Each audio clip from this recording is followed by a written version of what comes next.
Assalamu alaikum. This is Aruj Muzaffar from the Department of English, University of Southern Punjab. We are going to revise the comprehension and analysis and effective communication to understand the basic function and foundations of functional English. At graduation level, communication is no longer understood as a mere transmission of information but as a strategic audience centered processes that involve clarity, structure, tone, context, and purpose. This revision lecture revisits the major components of effective communication and comprehension analysis, reinforcing previously studied concepts while emphasizing their interconnection and practical relevance in academic, professional, and public contexts. Basically, we are going to understand this concept that effective communication enables individuals to convey ideas persuasively, interpret messages accurately, and engage critically with the text and audience. At its core, effective communication involves the ability to encode and to decode messages in a way that minimizes the concepts of misunderstanding and maximize the meaning. It's about the idea that how our meaning is conveyed to the audience is on the same level of understanding as it is conveyed from the side of sender. It requires awareness of the sender's intention, the receiver's expectation, the medium of communication, and the situational context. Communication becomes effective when the intended message is not only delivered but also understood and appropriately responded to.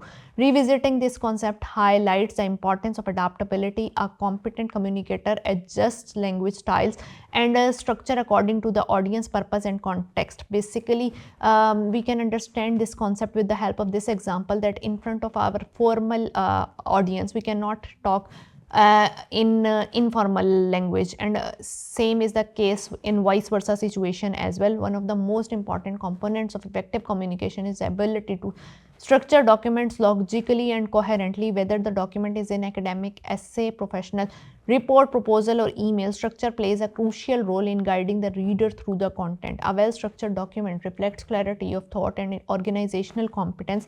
At the revision stage, students should recall that effective document structuring begins with a clear purpose and thesis, followed by logically sequenced sections that support the real central idea. Introduction sets an expectation, body section develops arguments or information, and conclusion reinforces the key points and outcomes of the topic. An important point over here is that our ending portion should not contradict with our first portion, and there should be a correspondence between our beginning and ending. Document structuring also involves the strategic use of headings, subheadings, paragraph, and transitions. Paragraph unity and coherence are essential. Each paragraph should focus on a single idea and connect smoothly to the next.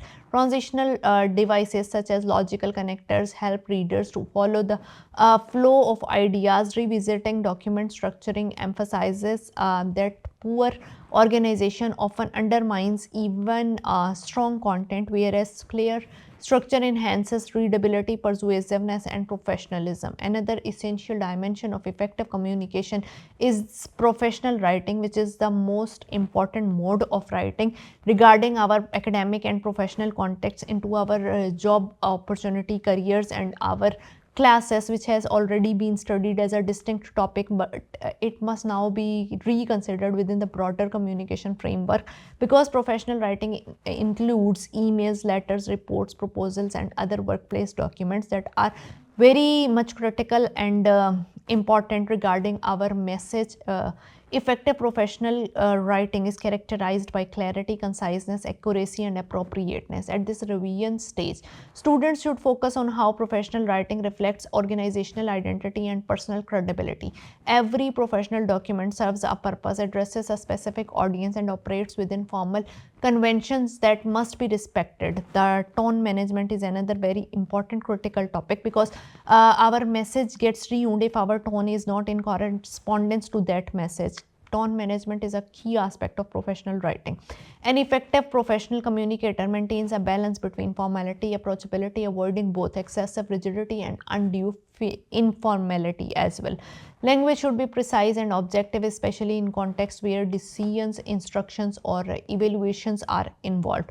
So, revisiting professional writing also involves recognizing the ethical perspectives and dimensions that are there in communication, including the basic values like honesty, respect, and responsibility. The writing must be based on the principles of honesty. We must respect our audience and our readers, and it is our responsibility to present our perspectives with utmost dedication and honesty. In professional context, written communication often functions as a permanent record, making accuracy and clarity essential. Public speaking is another vital area of effective communication that requires careful revision. Unlike written communication, public speaking relies heavily on oral delivery, vocal control, body language, and audience engagement. So, basically, we have to understand this perspective that effective public speaking is not merely about speaking fluently, it's about the idea that how to convey your ideas clearly, confidently, and persuasively with the same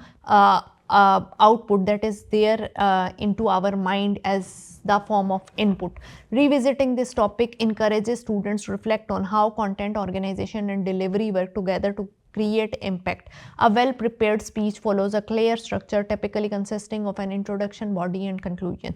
The introduction captures attention and establishes purpose. The body develops key points that are there as supporting examples, and the conclusion reinforces the message and leaves a lasting impression. At the stage of revision where we are here, we should be here to recall the importance of signposting, repetition, and emphasis in oral communication, because unlike written text, spoken messages uh, they require more clarity, they are more transit, and reinforcement is an essential part of them. Audience awareness is particularly critical in public speaking. Effective speakers adapt their language, tone, and examples to suit the audience background, interest, and expectations. Revisiting public speaking also involves recognizing the role of non-verbal communication, including eye contact, gestures, postures, and facial expressions as well. This element significantly influence our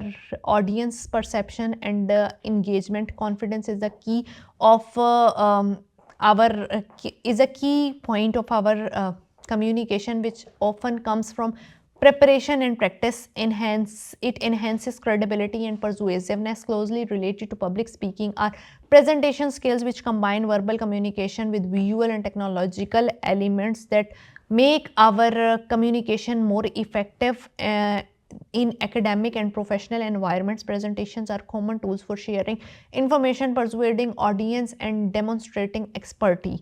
Revisiting presentation skills involves understanding of how to make your presentation more effective, how to arrange your contents, how much is the importance of visuals and delivery interact with supportive effective communication. Another important point over here is that your posture and body language conveys a great aspect. Effective presentations are not overloaded with information. Instead, they highlight key points and use visuals strategically to enhance understanding. Visual aids such as slides, charts, and graphs should complement, not to replace, the speaker's message, but rather to make our design more clear. Our limited text to be explained by the speaker and relevant visuals improve audience comprehension and retention. At the revision stage, students should be reminded that effective presentation skills also include time management, rehearsal, and the ability to respond to the questions with a confident gesture. A well delivered presentation reflects subject knowledge and communicative competence, while effective communication focuses on the message production, comprehension of analysis. It addresses message reception and interpretation. Comprehension is another important point over here. Effective communication depends on vocabulary, knowledge, grammatical awareness, and familiarity with discourse structures as well.